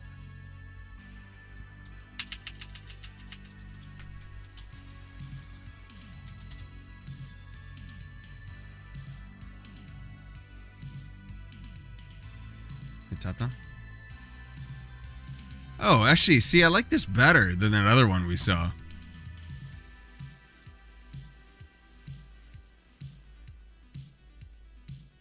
Yeah, I actually like this keyboard layout a little bit better. The other one looked a little, I don't know, looked like a clown show or something.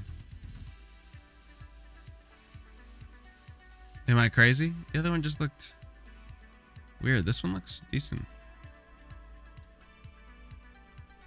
I see the other one arrow. Okay. How does that RGB work? Does it just wave colors at you constantly? Or is that a setting you can make where, like, when I shoot a guy, I want my keyboard to blink yellow or something? Oh, that works. The space in between collects so much dirt and grime. Yeah, mine does too. I have a couple of blowers, though, to get it out. But anyways, in terms of keyboards, my recommendation, always DOS keyboard. This is what I would suggest you get, but this is the high-end version of the keyboard. The keys, it's a solid feel like you'll feel on no other keyboard, and I've used several. But yeah, this keyboard is the Aspire 2 keyboard for me. Right now I'm using the Professional S. This is the Mosh keyboard at the moment. But it's just a flat-out keyboard that is sturdy and really great quality.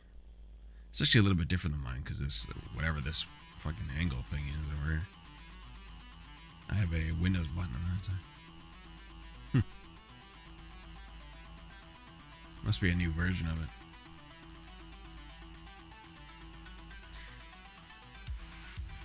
That's keyboards. Want to talk headphones?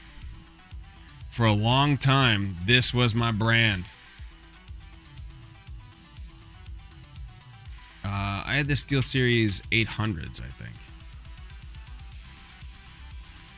Yep. So this is a pair of headphones that I currently own. SteelSeries 800 wireless headphones. Now, I bought these on... I bought this exact set on Black Friday of last year. Maybe the year before. There was a deal where you could get 2 pairs of this for $150. 2 pairs. New for 1 pair, $239. So it was a deal. As soon as I saw it, I'm like, whoa, I got to get this. Talked to my cousin who plays a lot of games. She's like, oh yeah, I'll definitely take a pair. I'll pay you half. I'm like, okay, sweet. So I bought 2 pairs for $150. Something like that. Maybe it was $200. I don't remember. These headphones are great. The headphones do come with a mic. I never ever use the mic. But one thing I liked about it was it came with this box, right? So the box plugs into your computer, and then the headphones are wireless. But the box also charges a backup battery. So you pop off this panel on the side of the headphone right there, and the battery can just click out. You take out the new charged battery, you plug that in, you put the old one in the charger, which is right in that box, which also can change the volume on just the headphones. They're a really nice pair of headphones. Right now, they're relegated to they're relegated to being my monitor headphones for the stream, so I'll put them on when I'm trying to listen to some audio levels and things. But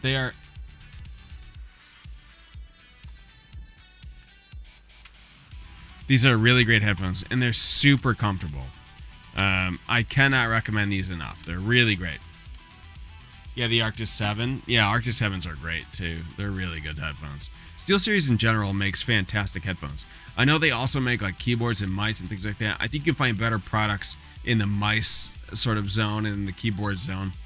Headphone wise, I think SteelSeries ranks above Turtle Beach. I'd put them above Logitech for sure. Any kind of Corsair product, anything like that. SteelSeries is the name in terms of gaming headphones for me. The headphones I use currently are not gaming headphones. They're mixing headphones. So these headphones are like if you're mixing an album or something like that, I guess. Barry Dynamic is not known for gaming scene. They do have a gaming set of headphones now, which I found out about at TwitchCon. I talked to the reps from Barry Dynamic a little bit. So they make what set was it? It's called comes with a mic. I don't think the MMX is what it was. What the hell was it? They were pretty nice though.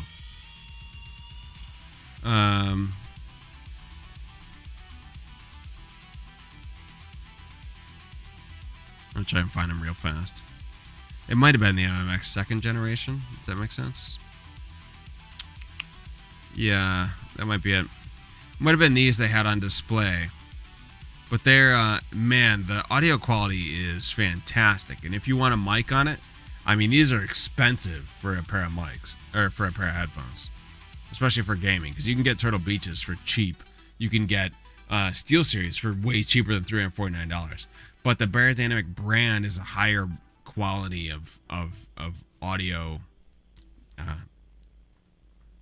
for gaming and for listening in general. The DT770s. Oh shit! I just closed it, didn't I? So I have the DT770s, which is not the top of the line brand right now. These are what I have. Mine are a little bit different colored. No, they're about the same. But man, these are comfortable freaking headphones. They come with it comes with a 1/4 inch jack, but you can unscrew that and turn it into a 3.5 millimeter, so you can plug it into any kind of headphone jack or whatever on your computer, your phone, whatever you have. I take these on the road with me. I took these to TwitchCon with me. I take them everywhere because they're that good. The audio quality is fantastic. 142 is less than I paid. That's pretty cheap. I can't believe the gaming was a 3 whatever. It's kind of ridiculous. The next step up is the 990s though at 158. That's a good freaking deal. Holy God. I might buy these right now. What's the 600 ohm? 176? Ooh. I'm actually about to buy these like 5 days before Christmas.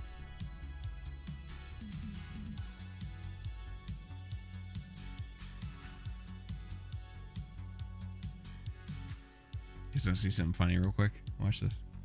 Give you a little hint on parenting.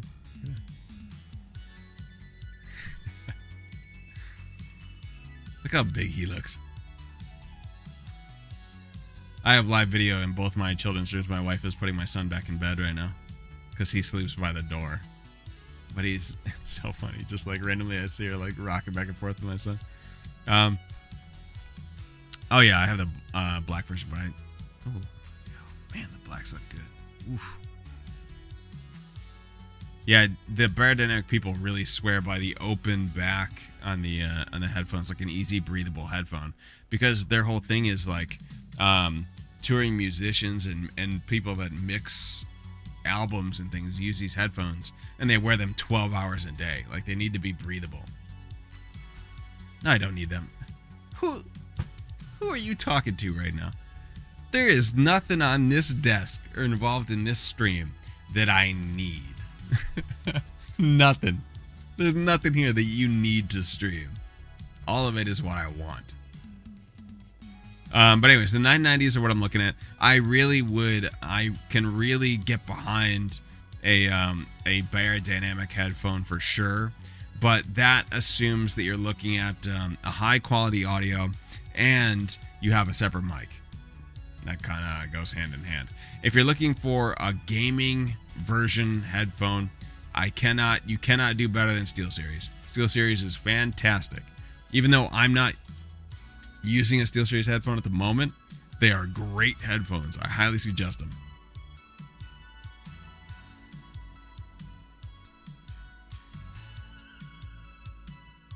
Why is none of this stuff on Amazon? Or why is the website weird? These look like pretty good headphones. Those are the Arctis what? Arctis Pro.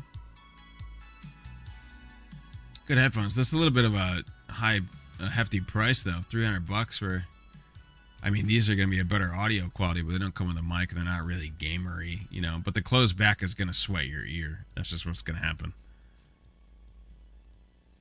Anyways, there's a lot of headphone brands. Please don't go with like. I know HyperX makes stuff. I see there. I know that Turtle Beach makes stuff. I know that Corsair makes stuff. If you want something of quality, go up to the SteelSeries. Go check out some SteelSeries brands. Go check out the Beyerdynamics. I would put Logitech and then pass on it. Oh, Sennheisers. Look at Sennheisers. I have I actually have a pair of Sony MDXs as well. I have a wireless Bluetooth Sony headset that I use for my gaming laptop. My daughter plays with me. These are the MDR XB950 BTs. These are great headphones as well. Sennheiser also makes very good audio quality headphones. Use those. SteelSeries, or go with the if you want to be in the gaming realm, SteelSeries is the name in headphones. If you want to be in a little more pro audio quality, you go Sennheiser, you go Sony, you go Beyerdynamic.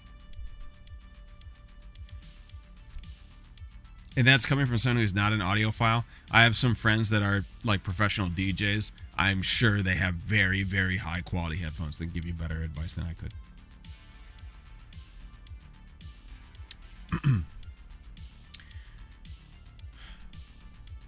It's been about 2 hours. Let's wrap up. Let me talk about don't even get me started on Beats. But pile of fucking garbage. Beats. Overpriced piece of shit. It's so ridiculous.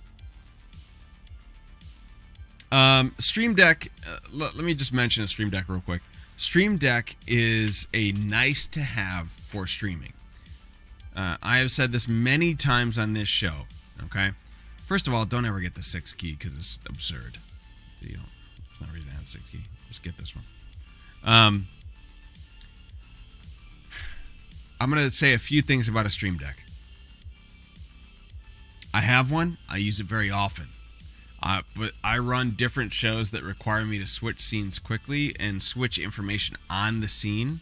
So I switch text on and off as I'm progressing through the chat show. You may have seen that on the old Mosh's live channels. You have also seen that on the Fresh Dev Friday. I do the same thing. If you don't have a lot of scenes, if you don't have a lot of sources, you do not need a Stream Deck. Do not start streaming and go, oh, I got to get a Stream Deck because that's how I'll become good at streaming. That is not the case. You do not need this product. You do not need it. It is a nice to have, and that is the end of it.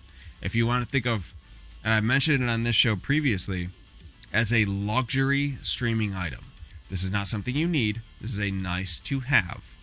You buy this if you have a lot of extra money, your bills are paid, you've done all your upgrades that can make the quality of your show better, including RAM, camera, maybe keyboard, you consider that too. You got a second monitor, things like that. Once all those things are paid for, then you think about a Stream Deck. Do not think about it before then. Buy new art assets before you buy a Stream Deck. And this is coming from someone who has one. Okay? There's no functionality that you'll get out of a Stream Deck that you can't do manually yourself with like 5 seconds of added time to get it done. I really, really like the product. And I will endorse it. but you don't need it. $136 is about the price I paid for it. $99 is the lowest you'll ever see it. Let's confirm that real fast. $129, $99. You can see right there. The Stream Deck has been on. Do they not have any other brands? Like people that make other Stream Decks? There is one that is software based that you can put on an Android tablet. And I'm not sure the specifics of it, but I know you can do that. So $99 is the lowest I've ever seen it. $99 is confirmed right there. You'll see that twice a year. I've said that on this show before. And you'll see that confirmed here. You'll see it once in November. I don't know why that's down here in December. I don't remember that. But you'll see it once here in November. You'll see it once here in March. And every time this comes on sale, you'll see it plastered everywhere on Reddit. If you are in the range, I'm sorry, I bumped it again. If you're in the range of thinking about a Stream Deck, and I say again, that's if everything else is up to date, all the other upgrades are done. Now you're thinking about Stream Deck, you wait for the $99 sale. You don't buy it before then. It's a nice product. It's very nice. You can switch scenes quickly. You can add different things. You can tweet. You can run commands, which is a lot of what I do from it. When I was posting those community things earlier, like I can go click, click, click. There's all my social information. I don't have to type !social. It saves a half a second. It's just a nice to have. Any other company doing it? I'm actually not sure. Let's see what Amazon thinks. Programmable keyboard for the Mac. Yeah, they're making programmable keypads. You might be able to interface with it, but the only one that interface directly with with OBS like the Stream Deck does is probably this version. Genovation control pads, maybe. I'm sure any product could do it with some work, but the Stream Deck has kind of cornered the market on ease of use. It's just plug and play, and it picks it up automatically. So they were the first out with it. They're going to be the control of the market for quite a while until someone comes out with a better product. Although I'm very interested to see what the better product is, because outside of switching scenes, the Stream Deck is largely useless. So what else could it do? What else could it tell you? I don't know. Subscribe to your YouTube. You don't have anything good on YouTube. All your PUBG videos are garbage.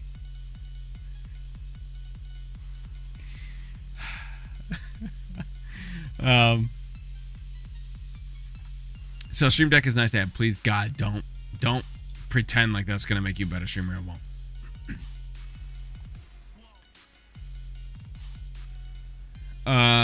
What else do I have here that we could talk about? We talked about cameras, the most important thing. We could get into mixers and stuff, but that's super freaking the Peterman, really? What the fuck? Mike, as soon as I saw that message, I immediately was like, oh no. Oh no. That's immediately what I thought. And your comment back in the Hero Squad Discord about how did we get rid of Mac and Cooper and then picked up Peterman. I don't know the answer to that question. I don't know. Gruden must have some crazy 5-year plan for the team. I don't know. Speakers. Speakers I don't know anything about. I don't have speakers. Every audio from my computer goes to these headphones. I don't have any external speakers. Oh, I do have one external speaker actually I'll talk about. It's the it's this guy. This is in my office right now. Oh wait, this is Sonos. I have the Bose one. This guy. I don't know if that helps your question. In this room, behind the screen, I have a gaming center with all my consoles. There's a big TV on the wall. Below that TV is this Bose soundbar. It picks up Bluetooth, which is the most important part. Because when I walk into my office, it connects to my phone, and I can hit Spotify and play that directly through the Bose soundbar. The sound is fantastic.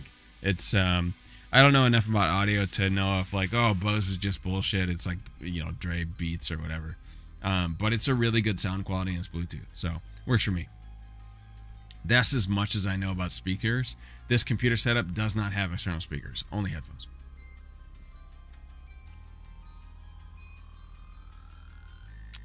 Why are we taking all the Bills reject QBs is crazy talk. Tyrod incoming. Yep, here he comes. Get ready. Although, watch Peterman get there and like blow shit up or something. Watch. Oh, Mosh, seriously, need to talk to you offline at some point about the Dev Talk Show. Hit me up tomorrow if I forget to message you. Yep, that sounds good. I will do that. Because I need, yeah, we'll talk. This is the speaker system I have anyways. I don't know what else we've seen my rack set up 1,000 times. The mixer I have is, I talked about it last week. That's beating a horse to death. I think we covered pretty much everything. It's a good show. Oh, let's talk plans for the new year.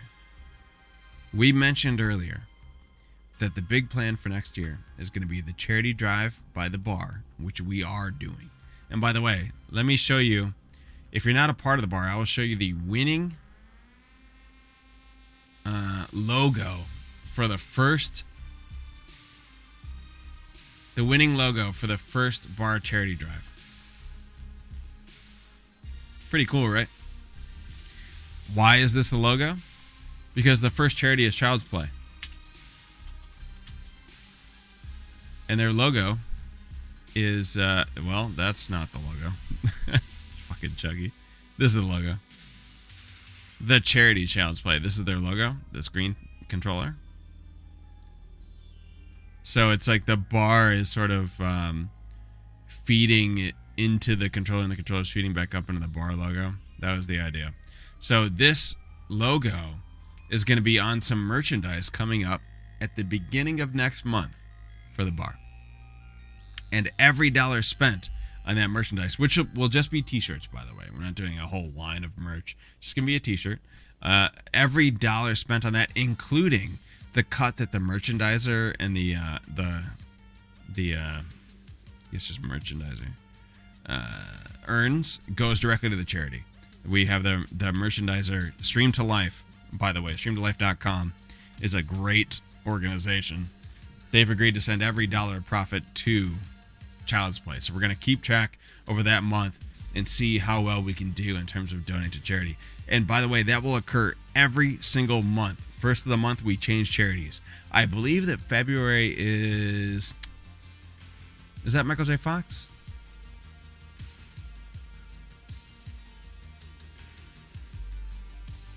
I don't remember. February is a different one, but we're coming up with a design right now for it. But this will be the first one on a t-shirt. It'll be pretty neat. So that's the big plan for next year with the bar. Every month, new charity, new t-shirt. Those are limited edition t-shirts because the year after, we switch charities again. Those t-shirts are only available for that month. And every dollar goes to the charity. And everyone in the bar that streams with under the charity sort of tags and things will get access to the overlay, which goes on their page. And you can see the sort of running total of the bar over that month. It'll be really awesome. That's the big bar drive next year. Also, we're pushing some business connections. We're going to have some opportunities for the bar patrons as well. So if you're not a part of the bar yet, you should be now. Go there. I have an opportunity coming up for someone specifically that I'm sort of testing the water on with that. And they're going to be on the Fresh Dev Friday as well, so it'll be pretty interesting. Let me go to a different channel. I don't like chatting on that channel.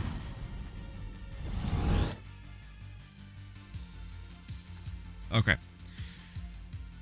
Next year will also be the launch of the new organization that I've mentioned several times, the Management Organization for Streamers.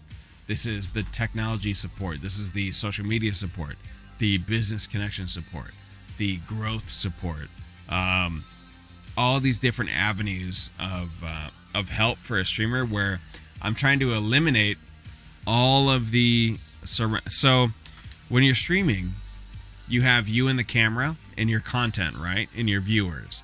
Then you have all these other things you need to do.